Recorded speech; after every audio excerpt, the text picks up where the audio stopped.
Boom! Literally minutes ago, Jay-Z released a new statement after his accuser has been exposed. Let me break it all down for you. As you might remember from my previous videos, Beyonce's husband has been named as a co-defendant alongside Diddy over an alleged crime that took place way back in 2000.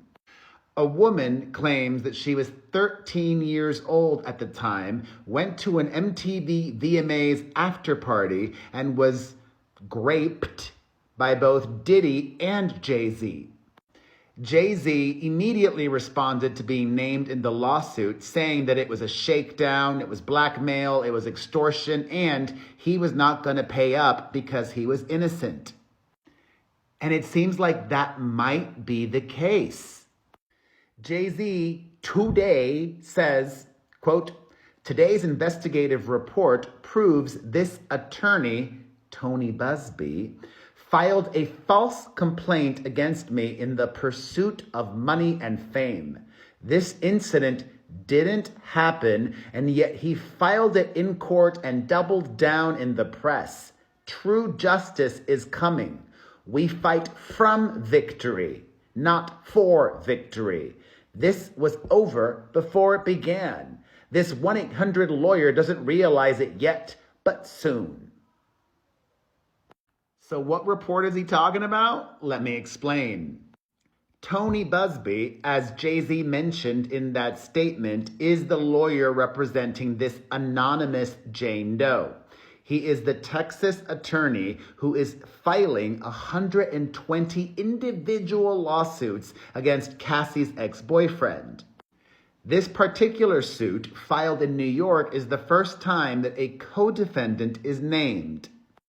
For some reason, Tony Busby thought it would be a good idea for the Jay-Z and Diddy accuser to speak to the media.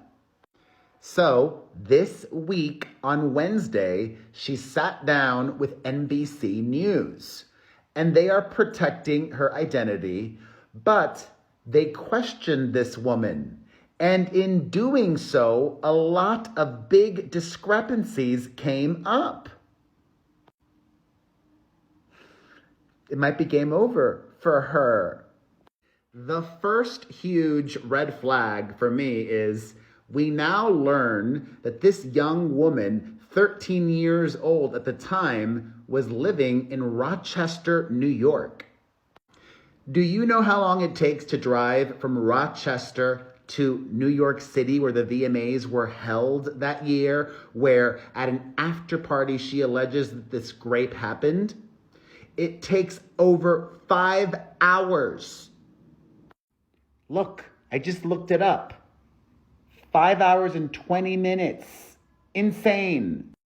The woman claims that she snuck out of her house and was driven down to New York by a friend. And here's the craziest part. The VMAs in 2000 were held on a Thursday. The VMAs start around 8 p.m. Eastern time. This girl would have been in school on September the 7th of 2000, a Thursday.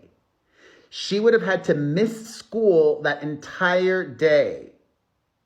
That's something that can easily be verified or debunked.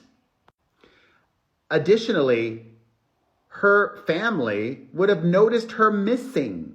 It's not like she snuck out overnight.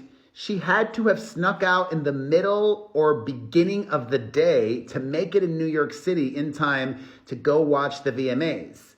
And here's another bombshell. The guy's dad does not remember picking her up. In her lawsuit, Jane Doe alleges that after the grape incident, she left the house where the after party was at, ran to a gas station, called her father to pick her up.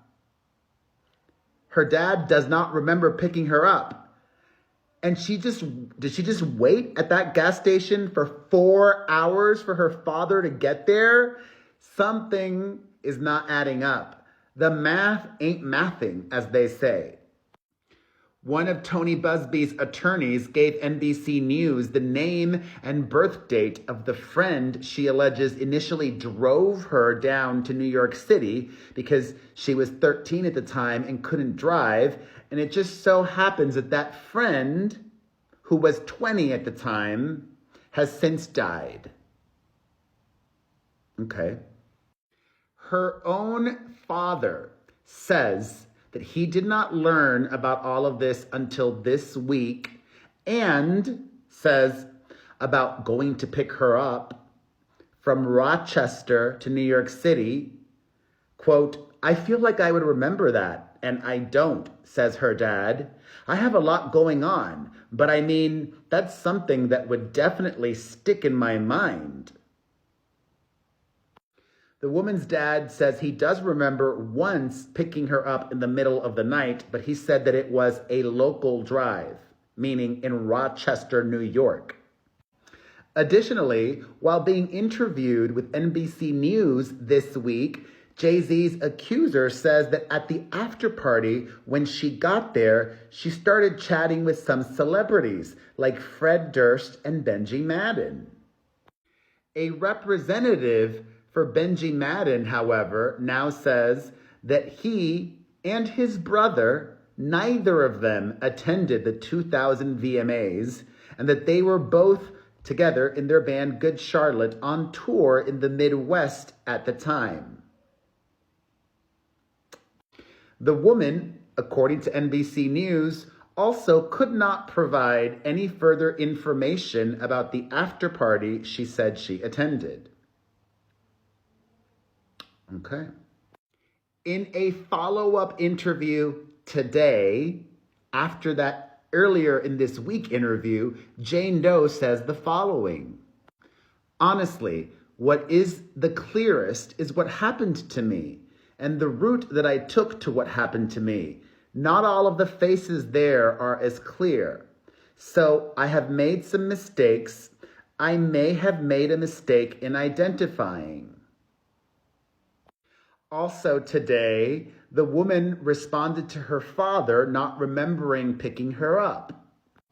Jane Doe says that she stands by her claim that her dad picked her up and that it is possible he had misremembered.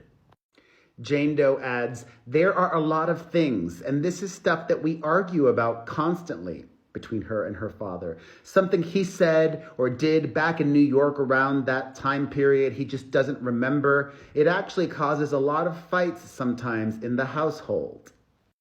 The woman now lives in Alabama. Tony Busby also offers this about the dad not remembering picking her up. Quote, "We agree he states he doesn't remember. His daughter explains that he was in no state to remember during that point in time due to personal issues he was having then. We are talking about a time frame more than 20 years ago." Tony Busby, the lawyer, also says now, Jane Doe case was referred to our firm by another who vetted it prior to sending it to us. Our client remains fiercely adamant that what she has stated is true, to the best of her memory. We will continue to vet her claims and collect corroborating data to the extent it exists. Because we have interrogated her intensely, she has even agreed to submit to a polygraph. I've never had a client suggest that before. In any event, we always do our best to vet each claim made, just as we did in this case. I don't want to say this woman is lying, but she's going to have a tough time winning this lawsuit, I think. What do you think about these latest developments? Does it change your thoughts on Jay-Z? Diddy is guilty AF. We've seen video, okay? We know he's guilty. Maybe not in this one, but about Jay-Z, specifically this. Thoughts? Let me know in the comments section.